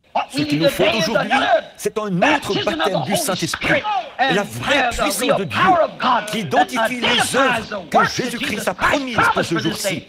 Pas tellement pour ce jour-là, ce jour-ci. La promesse qu'il a faite ici, ça, il l'avait promis là-bas, qu'il répondrait son esprit. Eh bien, il a de nouveau promis cela dans les derniers jours, ainsi que ce qu'il ferait. C'est étrange, comme nous sommes toujours portés à regarder en arrière, mais jamais en avant. Ça, c'est bien l'homme. Il est toujours en train de dire, en train de glorifier Dieu pour ce qu'il a fait dans le passé, de le louer pour ce qu'il fera, et ne fait aucun cas de ce qu'il est en train de faire. C'est toujours comme ça avec l'homme. C'est encore la même chose. Une entière obéissance à la parole amène Dieu, la parole éternelle, en vous. Et c'est ça le signe. Quand la parole est en vous, c'est Christ en vous. Remarquez maintenant, quand nous prions, si nous avons le signe, et quand nous prions en ayant le signe, nous présentons le signe avec notre prière. Or, si vous êtes malade, si vous êtes un pécheur, si vous avez un besoin, quand vous avez le signe, vous avez un droit. Si j'ai en main le billet qui donne accès à une ligne d'autobus, on ne peut pas m'empêcher de monter dans cet autobus. On a accepté mon argent et j'ai le billet, le signe. Dans ce cas-ci, il m'était impossible de payer le prix. Il vous était impossible de payer le prix. Mais il l'a payé pour nous et il nous a donné le signe. Amen. J'ai droit à la guérison divine. Jésus-Christ est mort afin que je reçoive la guérison divine. J'ai le droit de réclamer chaque promesse contenue dans ce livre. Quand avez-vous reçu ce droit? Quand vous avez le signe et que vous pouvez représenter le signe avec votre prière. Si vous ne l'avez pas, c'est ce qui indique l'entière obéissance. Le prix a été payé. Paul nous dit que le sang parle. Le sang parle. Avons-nous dit? Est-ce que le sang parle? Est-ce qu'il peut parler? Est-ce que le signe peut parler? Oui, monsieur. Si nous regardons dans Genèse 4:10, la voix du sang d'Abel a crié contre Caïn. Nous voyons dans Hébreux 12:24 que le sang de Jésus-Christ parle mieux. Le sang parle. Comment les composants chimiques peuvent-ils parler? C'est la vie qui est dans le sang qui parle. C'est l'âme qui était en Caïn qui s'est écriée, ou en Abel. C'est la vie qui était en Christ qui parle mieux que tout. Elle parle, et elle parle fort. C'est le Saint-Esprit. Il parle clairement. Il nous dit que c'est l'heure. Que nous voyons qu'il a été dit qu'il dirait ces choses. Et que nous le voyons ensuite revenir identifier ce qu'il a dit. Alors, il ne reste plus qu'à y croire. C'est vrai, qu'à recevoir cela. Croyez pour vous-même et appliquez le signe pour votre famille aussi, comme ils l'ont fait en Égypte et comme ils l'ont fait à Jéricho. Dans Actes 16:31, nous voyons que Paul a dit aux Romains de se faire baptiser en invoquant le nom du Seigneur et que lui et sa famille seraient sauvés s'ils faisaient tous de même. Sortez! Certains veulent appliquer le sang et rester sur place. Ils vont appliquer le sang, débarrasser sa maison de toutes les ordures et faire le grand ménage. Vous, les femmes, débarrassez-vous de vos shorts. Vous, les hommes, jetez vos cigarettes. Et vous, les femmes aussi, débarrassez-vous de toutes ces vieilles choses de ce système qu'on appelle le monde. Si vous aimez le monde ou les choses du monde, c'est parce que l'amour de Dieu n'est même pas en vous. Quand vous êtes sur le point d'appliquer le signe, videz-vous de tout et préparez-vous pour cela. On ne peut pas servir Dieu et maman en même temps. Les femmes viennent. J'ai traversé ce pays. J'ai fait des remarques au sujet de Mme Kennedy, sa coupe de cheveux à la Jézabel et tout ça, sa coiffure hydrocéphale et de ces femmes-là. Je me demande si Mme Kennedy n'aurait pas laissé pousser ses cheveux depuis longtemps, si elle avait entendu les messages que j'ai prêchés. Mais j'ai sillonné ce pays de nombreuses fois. J'ai démontré par la parole que c'est mal et que c'est condamnable pour les femmes de se couper les cheveux. Pourtant, les femmes pentecôtistes continuent dans leur même lancée. Elles pourraient paraître là, au jour du jugement. Elles ne savaient pas. Mais vous savez à quoi vous en tenir. Cela montre que le sang n'a pas été appliqué. Le signe n'est pas là. Les cheveux longs, c'est un vœu de naziréat. C'est ce qui montrait qu'on s'était coupé du monde pour obéir à la parole. Amen. Samson a laissé pousser ses cheveux. C'était un vœu de naziréat. Maintenant, nous sommes conscients de ces choses. Les femmes s'habillent, agissent et font toutes ces choses. Et les hommes les laissent faire. Une grande bande d'efféminés. C'est comme s'il n'y avait plus d'hommes. On voit des hommes qui portent des chaussures roses, des prédicateurs derrière la chair, et ce genre de choses. C'est une honte. J'aimerais de nouveau voir des hommes qui sont de vrais hommes. On dirait qu'il y a une puissance qui les pousse à faire cela. C'est le diable et la pression de ce jour. C'est vrai, parfois, on voit un homme qui pèse 90 kilos et qui a des muscles gros comme ça, mais qui n'a même pas un tant soit peu de masculinité en lui. Il s'agit là d'un grand efféminé. J'aime que les hommes soient des hommes, que les femmes soient féminines, qu'elles soient des dames. Quand le signe a été appliqué, c'est ce qu'ils redeviennent. Dieu les a fait différents, et ils sont différents. Les hommes veulent ressembler aux femmes, les femmes veulent ressembler aux hommes. Ça prouve qu'il y a une perversion, un esprit ténébreux qui est suspendu là, au-dessus, une obscurité profonde qui est sur les gens. C'est l'heure de l'appel à sortir. Il y avait une obscurité au-dessus de l'Égypte avant l'appel à sortir. Puis le signe a été appliqué. Il est temps que l'Église ait le signe, sinon les gens seront enveloppés par une obscurité profonde. Une obscurité profonde. Oui, nettoyez le placard, nettoyez cette maison. Oh, il nous faut un grand ménage à l'ancienne mode. Que le sang soit appliqué. Ensuite, le signe entrera. Nettoyez tout cela. Sanctifiez tout cela. Puis, appliquez le signe de la prière avec confiance. Après que vous vous êtes nettoyé, vous vous êtes éloigné de ce qui est du monde. Vous vous êtes débarrassé de toute incrédulité. Peu m'importe ce que disent les gens. Si la parole de Dieu le dit et qu'il l'a promis, je le crois. Si la parole le dit, ça règle la question. Peu m'importe ce que qui que ce soit d'autre dit. Voyez? Alors, une fois que vous avez fait tout ça, que vous avez appliqué le sang et que vous croyez chaque parole, alors, avec votre signe, allez en prière. Soyez pleinement convaincus. Dans Éphésiens chapitre 2, verset 12, nous lisons ce que Dieu en dit après que nous avons appliqué le signe. Remarquez, pour servir le Dieu vivant, avec des œuvres vivantes, et avec des signes vivants, avec un signe vivant, pas avec des œuvres mortes et charnelles, pas avec des œuvres mortes. Hébreux 9, 11 à 14 nous dit encore la même chose. Non pas des credos morts, mais un signe vivant. Ces credos nient l'existence du signe. Ils ne croient même pas à l'existence du signe, le baptême du Saint-Esprit. Mais nous qui croyons la parole, nous savons à quoi nous en tenir. Nous le savons. Et c'est sa présence vivante pour nous en ce jour. Nous nous sommes séparés des œuvres mortes. Et le Saint-Esprit vient pour confirmer la parole et l'accomplir. Hébreux 13, 8 nous le prouve. Nous prouve que Dieu l'a ressuscité pour nous, selon sa parole promise. Des milliers d'années se sont écoulées, presque 2000 ans se sont écoulés, mais qu'en est-il? Le signe reste toujours la preuve que Dieu l'a ressuscité le troisième jour. Si vous n'avez que la parole, c'est tout ce que vous avez. Mais une fois que le signe a été appliqué, alors Christ devient une réalité pour vous. Il fait aujourd'hui ce qu'il avait fait en ce temps-là. Alors, voilà, ça leur retombe de nouveau sur les bras. Ils ne peuvent pas l'éviter. C'est ce que Dieu a promis, et le voici. Mais le signe doit être appliqué. Vous devez recevoir le signe. Et quand on accepte le sang de son sacrifice, alors il nous donne la vie du signe. Et c'est un sceau qui avait été promis. Éphésiens 4:30. N'attristez pas le Saint-Esprit de Dieu, par lequel vous avez été scellés jusqu'au jour de votre rédemption. Alors, étant baptisés en lui, 1 Corinthiens 12, nous sommes devenus une partie de son corps. Et en lui se trouve la plénitude. En lui se trouve tout ce qui suffit à nos besoins. Il est mon plaisir. Il est ma vie. Il est ma joie. Il est mort. Il est plus... Non, je n'ai pas besoin de tirer une bouffée de cigarette pour avoir un soulagement quelconque. Je prends les lys de la vallée.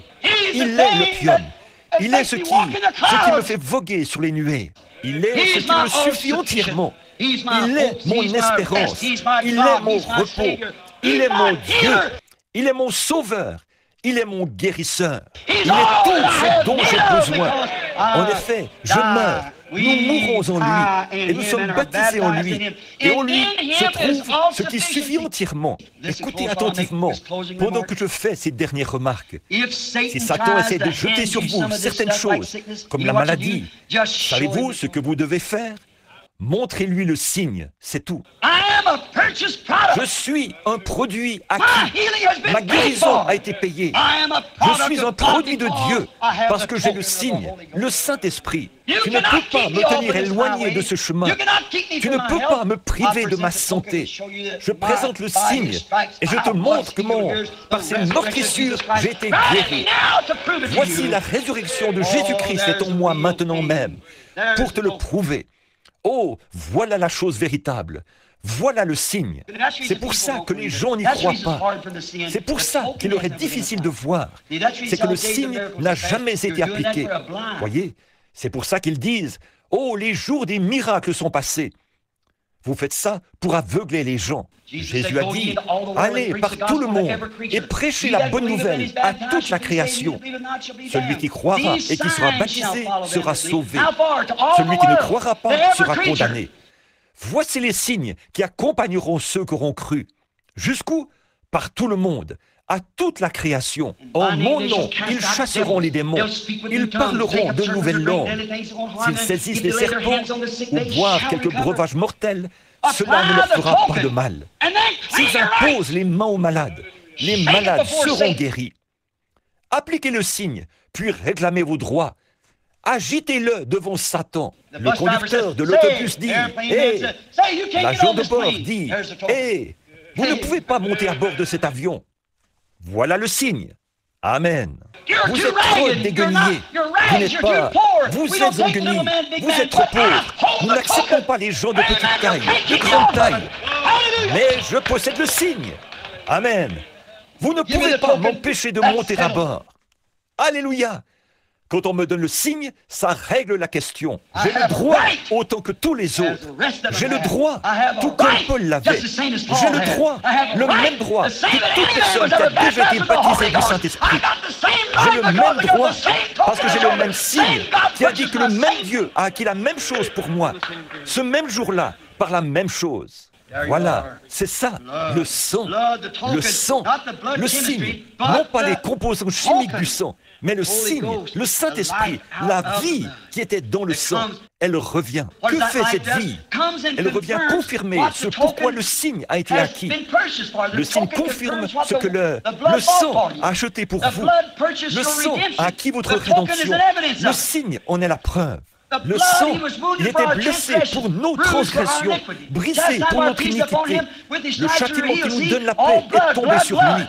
Et c'est par ces meurtrissures que nous avons été guéris. Voyez, il ne s'agit que du sang, du sang, du sang.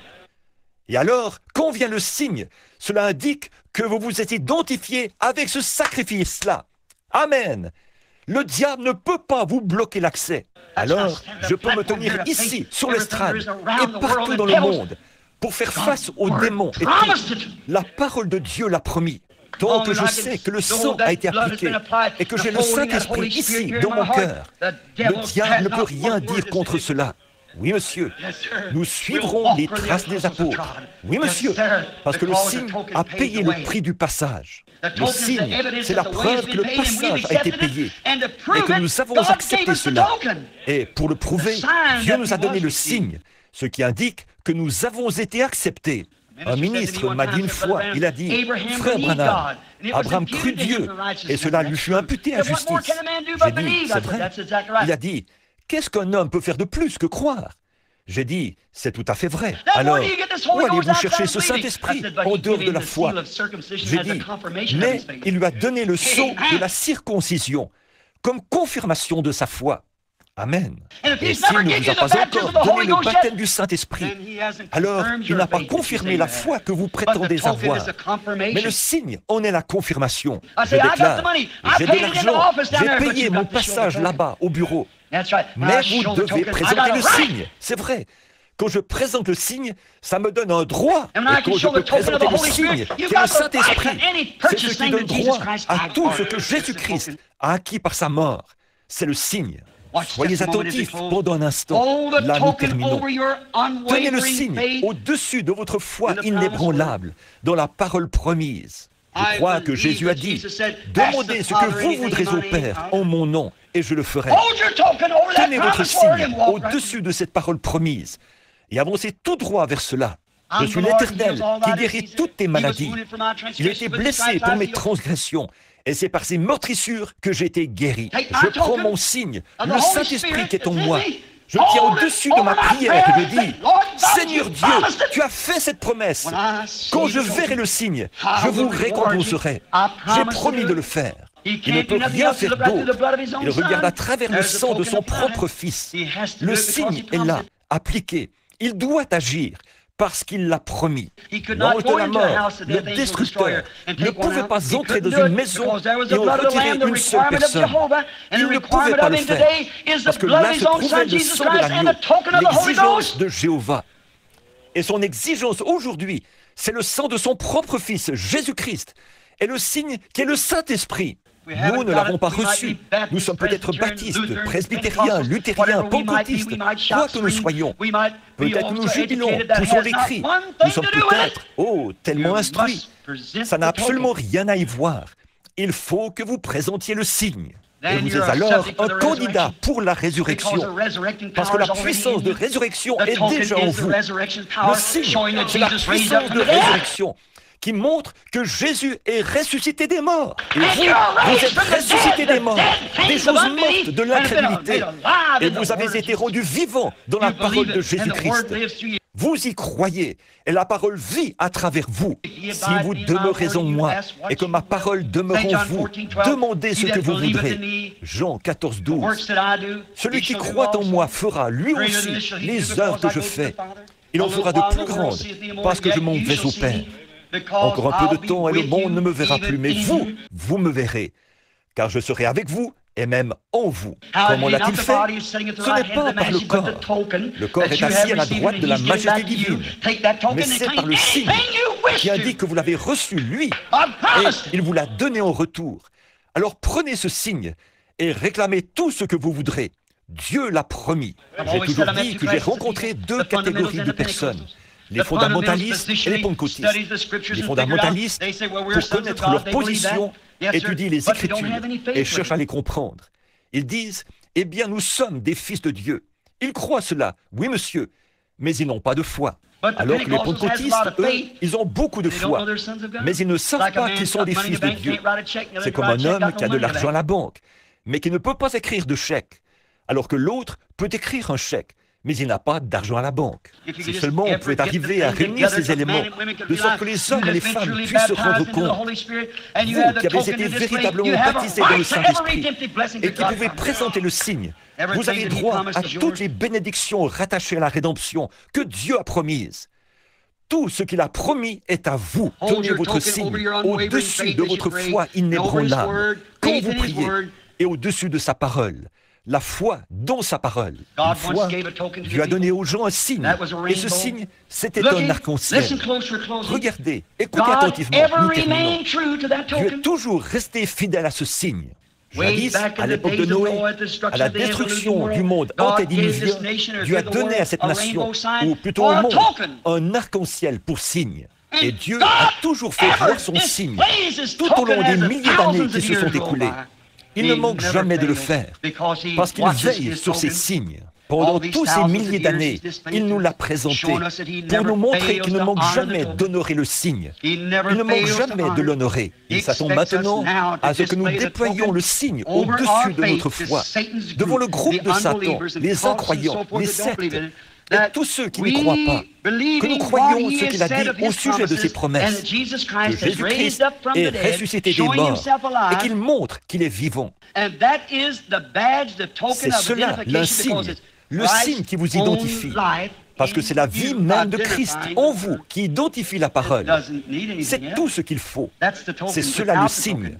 Sans le signe, c'est ce qui indique que le prix a été payé. C'est ce qui indique que vous êtes un candidat pour la résurrection. Que Dieu, cette même puissance qui a fait sortir Jésus de la tombe, vous l'avez en vous en tant que signe. Le Saint-Esprit en vous, c'est le signe qui vous fait sortir de la tombe. En effet, le signe, c'est Dieu, le Saint-Esprit, qui est la vie éternelle.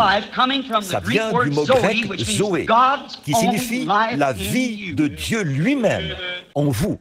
Et c'est la seule chose qui paye le prix.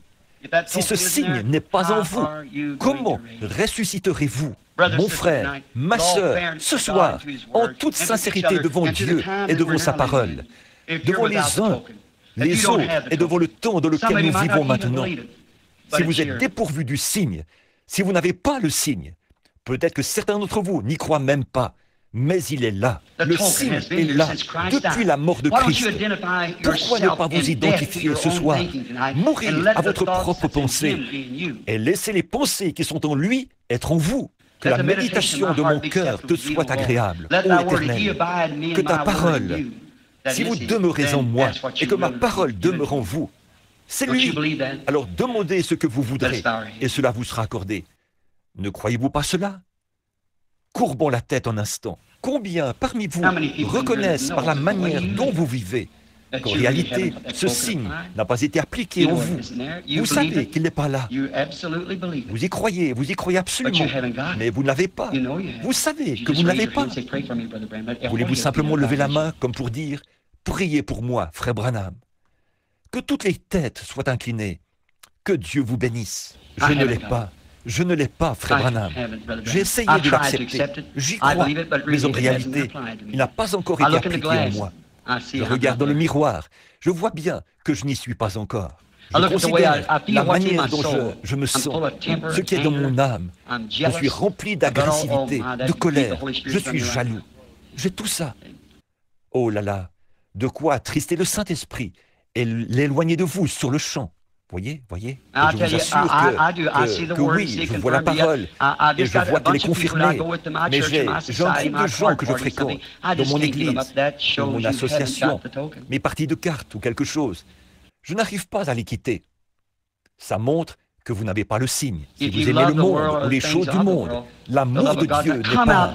Sortez du milieu d'eux, dit la Bible. Ne touchez pas à leurs choses impures. Mes amis, ça ne peut pas être plus clair que ça l'est maintenant. Ça ne peut pas l'être. Le signe est ici, si nous voulons bien le croire. Le croyez-vous? L'accepterez-vous?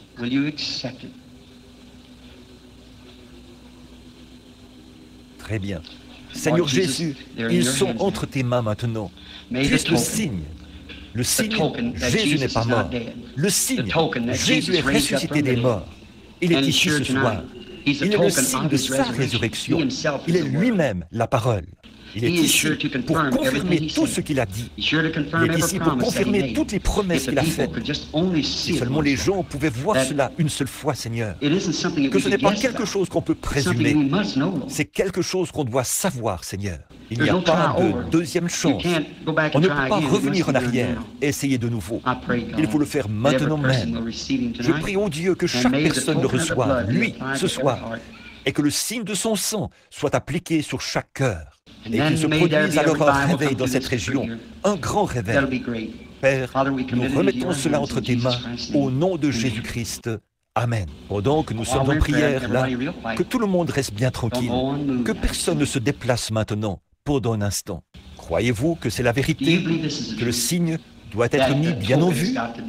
Il fallait, dans tous les temps, dans tous les âges, il fallait le mettre bien en vue. Or, le signe, ce que c'est la confirmation de sa parole. C'est ce qui démontre qu'il est la parole. Or, la parole dit qu'il est ressuscité des morts et qu'il est vivant au siècle des siècles.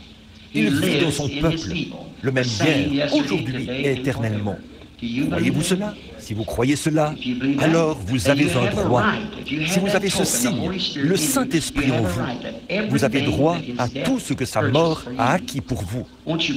Ne voulez-vous pas le croire? Maintenant, regardez, maintenant ce soir, nous n'avions pas prévu de prier pour les malades ce soir. Nous allons le faire demain après-midi.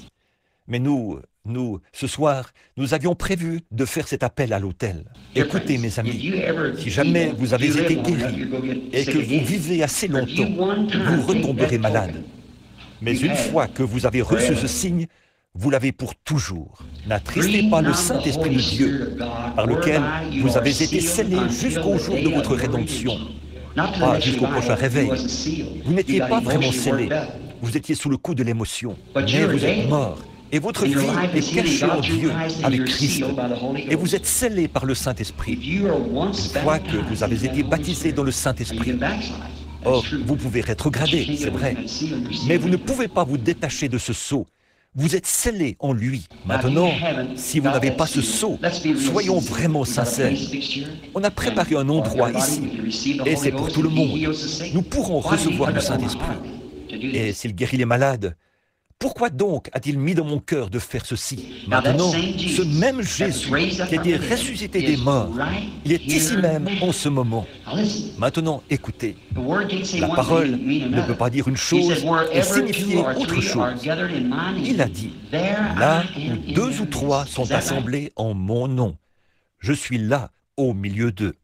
Pas vrai? Maintenant, regardez dans cette direction. C'est ça. Combien sont malades ici? Levez la main. Dites simplement, je suis malade, j'ai un besoin, ce n'est pas forcément la maladie. Dites simplement, j'ai besoin de Dieu. Frère Branham, j'ai besoin de Dieu pour quelque chose. Je crois que Jésus est ici. Maintenant, tenez votre signe juste au-dessus de ce désir. Eh bien, laissez-moi vous dire, par sa parole, qu'il ne peut pas aller à l'encontre de cette parole.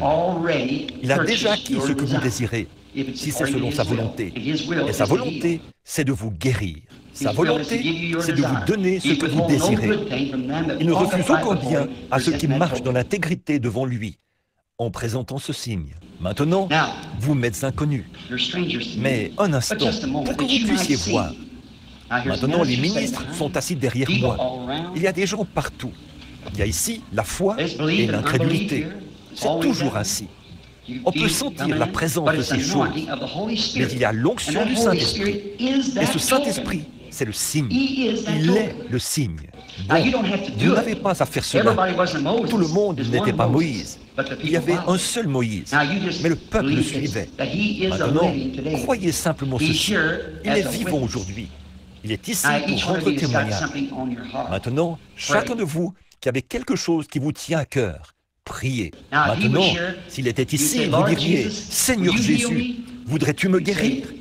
Il dirait, « Je l'ai déjà fait. » Voyez, il ne pourrait pas le refaire.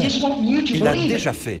Mais il veut simplement que vous le croyiez. Par contre, il a promis que dans les derniers jours, ce que Dieu avait fait dans une chair humaine, juste avant Sodome, la fin du monde des nations, cela se répéterait. C'est ce qu'il a promis. Maintenant, tiendra-t-il cette promesse? Il a promis dans Malachie 4 qu'il ferait cela et qu'il manifesterait sa parole, ramener le cœur des enfants vers les pères, un retour à la parole originelle de la Pentecôte, la vraie parole biblique. Les pentecôtistes, eux, déclarent que nous sommes une organisation pentecôtiste. Il n'en est rien. La Pentecôte est une expérience et non une organisation. Ils ont essayé d'organiser cela, mais c'est impossible, vous voyez. Ça ne s'organise pas. La Pentecôte est une expérience.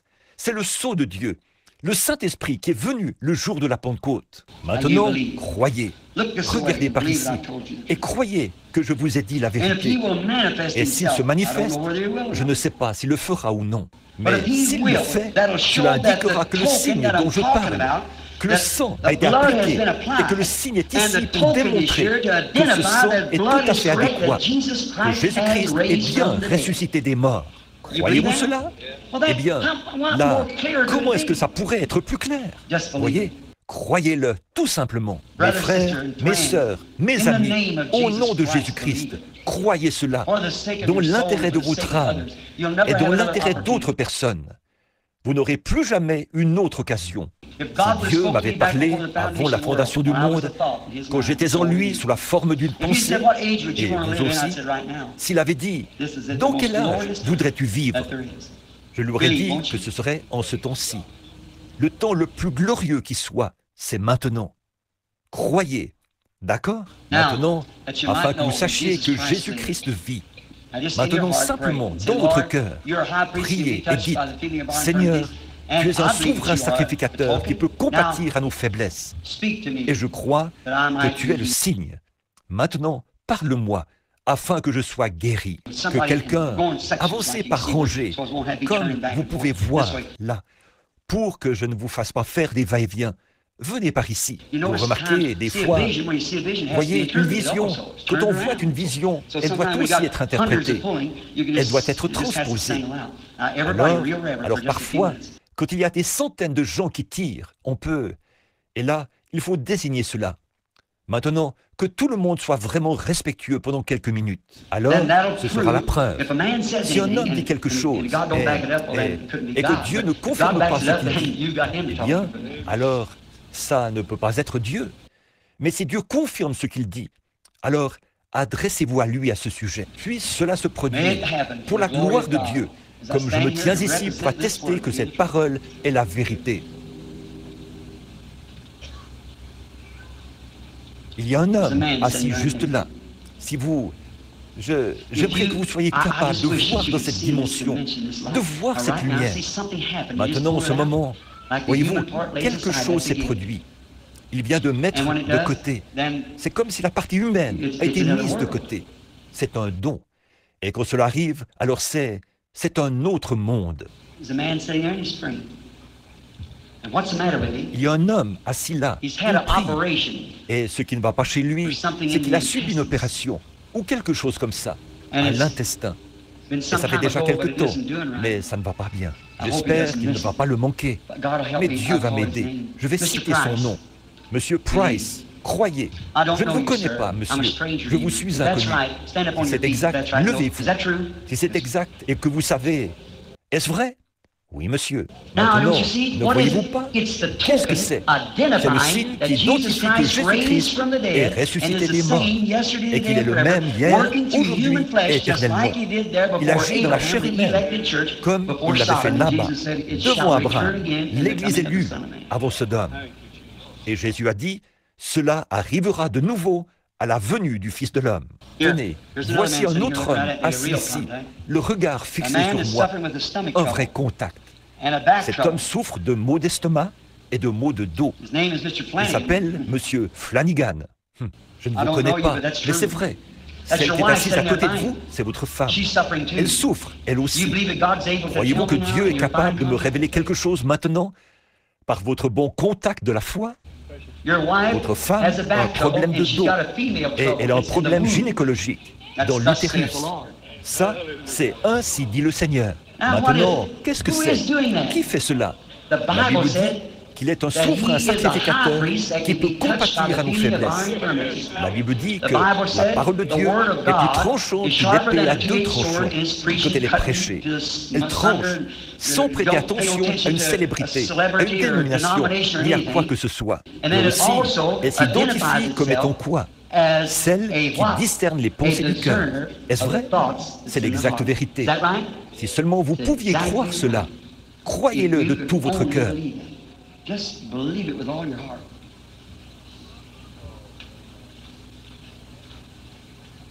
There's a lady sitting right here.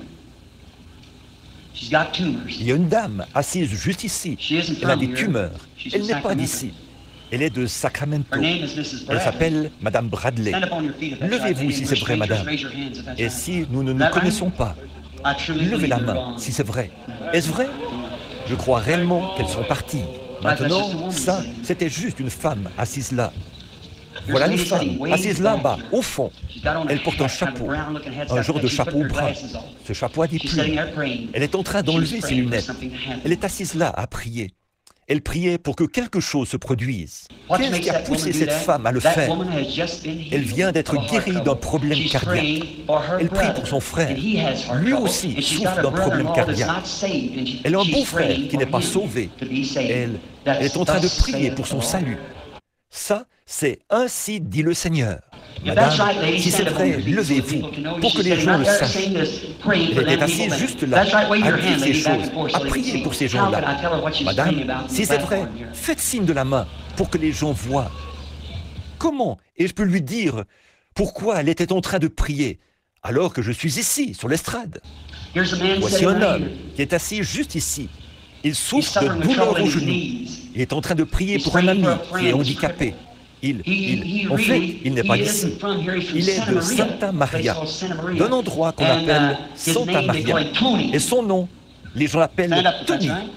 Levez-vous si c'est vrai. Je ne vous connais pas. Tenez votre signe devant votre prière. Dieu, c'est le don du Seigneur. Quand il est venu à moi il y a des années, la première fois que je suis venu ici, je prenais les gens par la main. Et je vous ai dit qu'il m'avait dit que ceci se produirait. Maintenant, il y a quelque chose qui est plus grand que cela. Voyez? Et cela évolue constamment. Pourquoi? En gardant ce signe devant cela.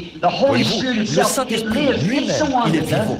C'est lui qui fait ces choses. Il l'a dit. Maintenant, si quelqu'un a un doute, qu'il aille voir ces personnes et leur demande si je les ai déjà vues, connues ou quoi que ce soit d'autre. Ces personnes sont ici. Ça commence à se répandre dans tout le bâtiment en ce moment. Eh bien, voilà, si Dieu peut discerner cela, laissez-moi vous dire une chose.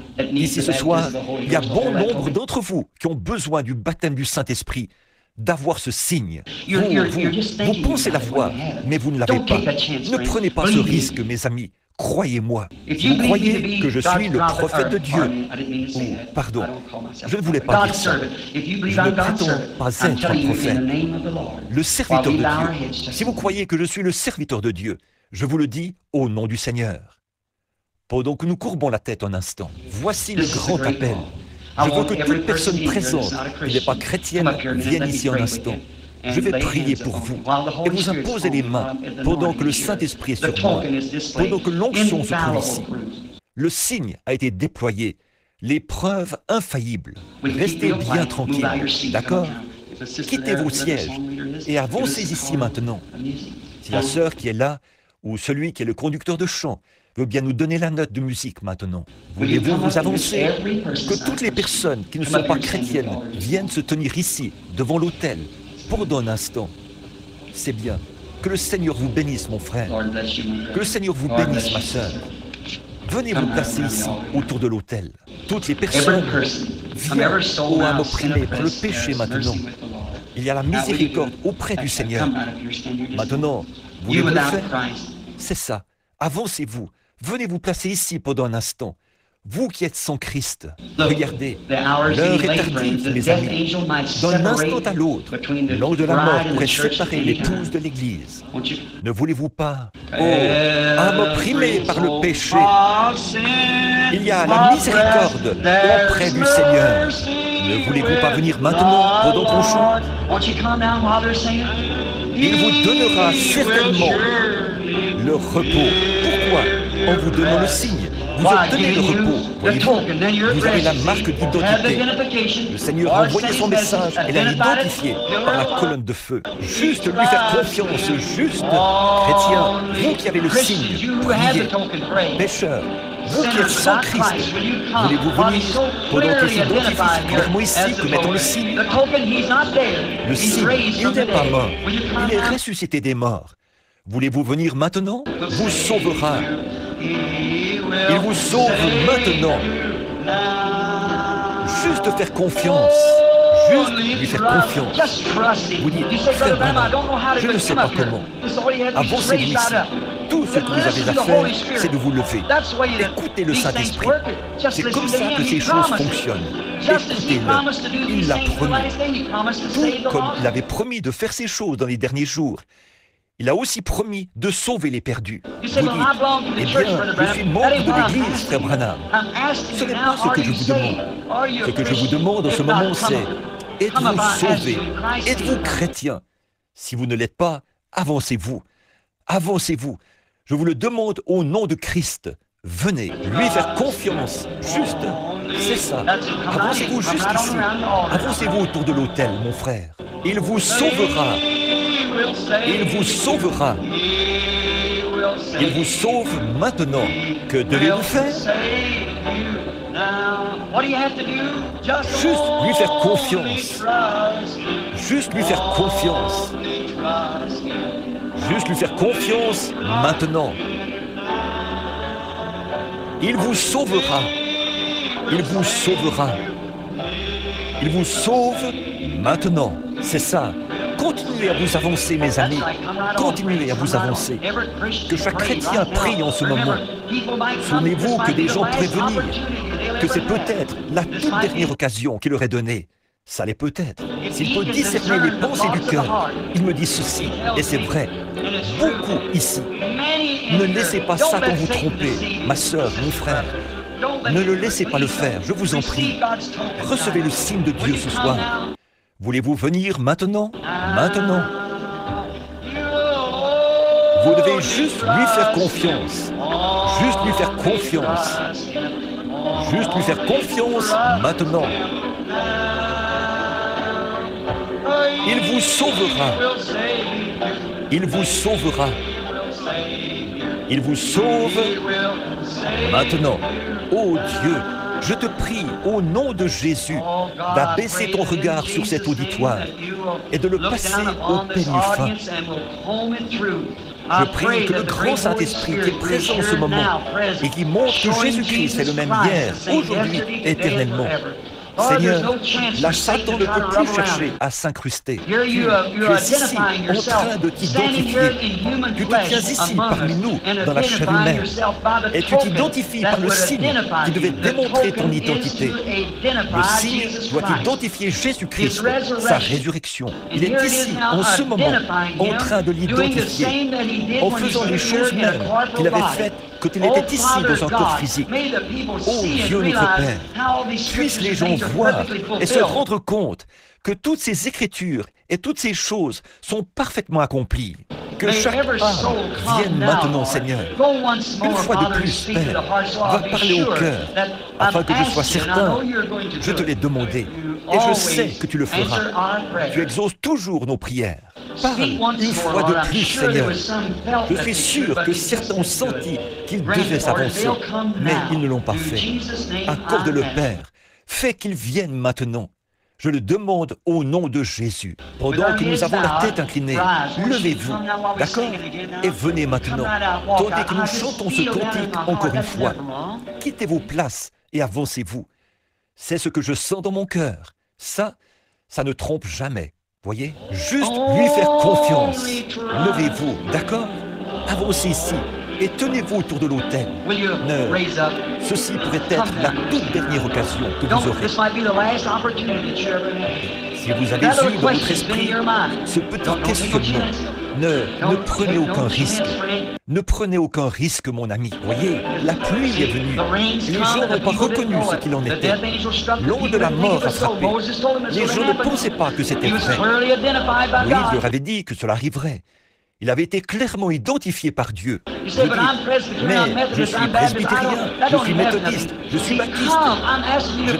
Ça n'a absolument rien à y voir. Voyez, venez, je vous le demande, venez maintenant, venez et recevez-le véritablement. Avant de rouler à toute vitesse, vous assurez d'avoir bien vérifié vos pneus.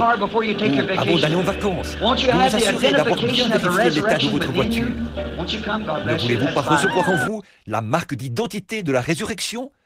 Ne voulez-vous pas venir? Que Dieu vous bénisse. C'est bien. 6, 7, 8 se sont ajoutés depuis.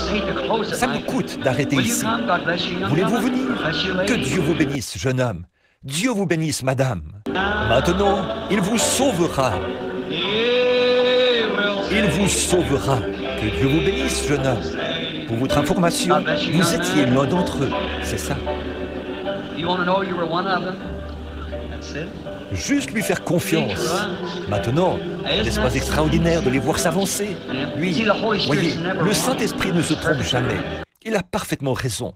Maintenant, il vous sauvera. Il vous sauvera.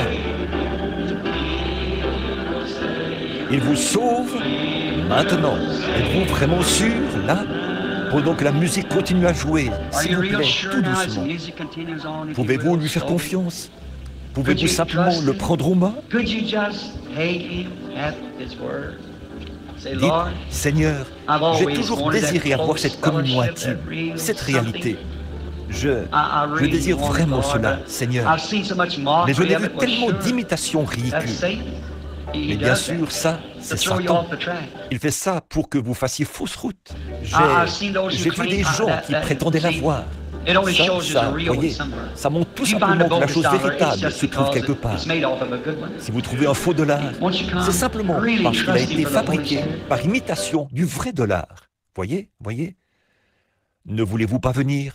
Faites-lui vraiment confiance, qu'il vous donnera le Saint-Esprit. Alors qu'il s'est très bien identifié ici devant vous, c'est identifié ici devant environ 3000 personnes. C'est montré ici. Il l'a fait à Bombay, devant 500 000 personnes. Il l'a fait devant environ 150 000 ou 175 000 personnes à Durban, en Afrique du Sud, où 30 000 purs indigènes sont venus à Christ d'un seul coup. Voyez?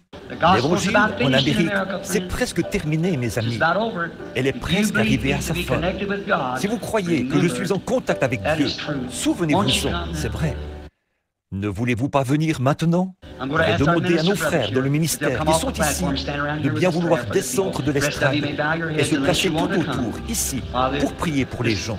Vous les autres, vous pouvez courber la tête, à moins que vous vouliez venir pendant qu'ils se tiennent ici tout autour de l'autel. Je vais prier avec vous. Je veux que vous, les frères, vous vous approchiez là, parce que ces gens deviendront des membres de vos églises. Ils sont venus, ils acceptent Christ maintenant. Ne voulez-vous pas venir vous tenir là? Quelqu'un d'autre voudrait-il venir maintenant? L'autel est encore ouvert à tous. Il pourrait bientôt, il pourrait être trop tard. Pensez-y, le grand Saint-Esprit qui vient identifier Jésus-Christ comme étant vivant après 2000 ans. Nous voyons sa propre nature accomplir la chose même qu'il avait promis d'accomplir. Je suis très reconnaissant pour vous, mes amis.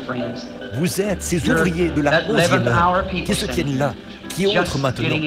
Je suis très heureux que vous soyez venus. Chacun de vous, souvenez-vous que c'est Dieu qui vous a dit de venir. Humainement, vous ne l'auriez pas fait. Mais Dieu vous a dit de le faire. Maintenant, pendant que ces frères-ci et moi prions, puisse le Seigneur, si un ministre est là, bien sûr, tous les frères dans le ministère, venez. Vous avez des églises et tout, dans les environs. Venez et joignez-vous à ces gens. Certains d'entre eux s'étaient égarés. Certains d'entre eux viennent pour la première fois. Ils se tiennent ici maintenant. Allez vers ces gens. Approchez-vous d'eux. Avancez-vous parmi eux et dites-leur, je suis le pasteur Untel. Je suis ici pour prier avec vous, mon frère. Je vous aime. Je vous aime. Et je suis ici pour prier avec vous. Regardez, avancez-vous, venez par ici. Venez de ce côté. Il y a de la place par ici. Que certains d'entre vous s'avancent par ici. Juste, c'est ça. Allez vers ces gens, dites, je suis le pasteur Untel. Posez votre main sur l'épaule de quelqu'un et dites, chère sœur, cher frère, je viens prier avec vous. Je viens vous aider à trouver Christ. Approchez-vous d'eux maintenant. Dites, je serai content de faire tout ce que je peux pour vous. Nous allons prier maintenant. Je vais demander à l'Assemblée de bien vouloir courber la tête avec nous maintenant, pendant que nous serons en prière. Que chacun de vous, les pasteurs, prenne une personne sur qui vous posez vos mains. Que chaque pasteur aille au milieu de ce groupe de gens, afin de poser ses mains sur quelqu'un. C'est ça. Que chacun de vous confesse qu'il a eu tort. Et souvenez-vous, ce même Jésus est ici en ce moment. Je vous le certifie. Cette lumière est ici même, au milieu de vous. Il est le Christ. Demandez-lui simplement de vous pardonner, et Dieu vous purifiera de tout péché. Ne bougez pas de là. Et le pasteur vous conduira à la repentance et jusqu'au ciel. Et là, ce sera réglé. Seigneur Jésus, nous t'amenons ce soir, Seigneur, tous ces mouchoirs et tout, pour la gloire de Dieu, afin que tu guérisses tous ces gens sans exception, pour ta gloire. Père, nous, cet auditoire, nous te voyons très clairement identifié par ta parole. Tu t'es identifié comme étant la personne du Seigneur Jésus. Ici, sous la forme du Saint-Esprit, se déplaçant parmi les gens, discernant les pensées du cœur, guérissant leurs maladies et les appelant à la repentance. Le grand et puissant Fils de Dieu, je te les remets, Père, comme signe de leur foi en ta parole prédite. La parole que tu avais dit que tu accomplirais. Seigneur, j'ai confiance que tu la leur confirmeras. Ils sont à toi. Ils sont des dons d'amour. Je te les remets, Père. Au nom de Jésus-Christ, sauve chacun d'eux, Seigneur. Remplis chacun d'eux du Saint-Esprit. Accorde-le, ô Dieu éternel. Que ton esprit et ta miséricorde reposent sur eux, pour ta gloire.